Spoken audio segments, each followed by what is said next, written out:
Rencana pemerintah untuk menghentikan insentif kendaraan listrik pada 2026 mendapat sorotan.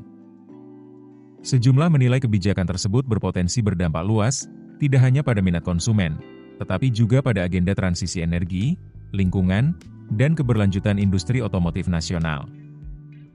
Di sisi pemerintah, Menteri Keuangan Purbaya Sadewa menyatakan belum menerima dan membaca surat usulan insentif pajak industri otomotif 2026 yang diajukan Menteri Perindustrian Agus Gumiwang Kartasasmita. Menurut Purbaya, pembahasan baru akan dilakukan setelah dokumen resmi diterima. Sebelumnya, Menteri Perindustrian menyampaikan bahwa usulan insentif fiskal sektor otomotif, termasuk kendaraan listrik, telah dikirimkan ke Kementerian Keuangan. Usulan tersebut disebut lebih spesifik dibandingkan kebijakan serupa pada masa pandemi COVID-19, dengan pendekatan berbasis segmentasi kendaraan, teknologi, serta tingkat kandungan dalam negeri. Menanggapi wacana penghentian insentif, Direktur Eksekutif Institute for Essential Services Reform Feby Tumiwa menilai kebijakan tersebut kurang tepat jika dilihat dari perspektif jangka panjang.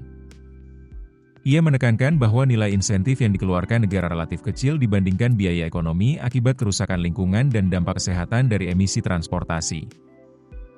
Feby mengingatkan, dominasi kendaraan berbahan bakar fosil akan meningkatkan beban pemulihan ekologi di masa depan. Menurutnya, pendekatan fiskal yang terlalu menekankan penghematan anggaran berisiko mengabaikan tantangan krisis iklim yang kian nyata.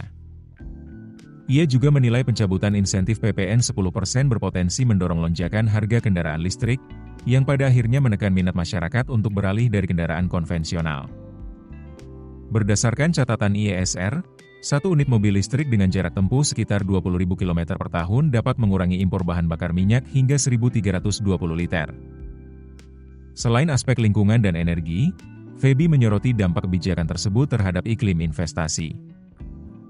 Industri baterai nasional, yang diproyeksikan menyerap investasi hingga Rp544 triliun sampai 2060, dinilai membutuhkan kepastian kebijakan. Sejumlah produsen saat ini masih berada dalam tahap pembangunan fasilitas produksi. Menurut Feby, keberlanjutan insentif diperlukan untuk menjaga momentum transisi energi, memperkuat daya saing industri kendaraan listrik, sekaligus melindungi kepentingan publik atas kualitas udara yang lebih baik.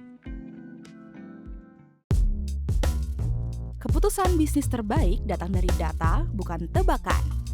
Mudah berlangganan Business Insight dengan subscribe with Google.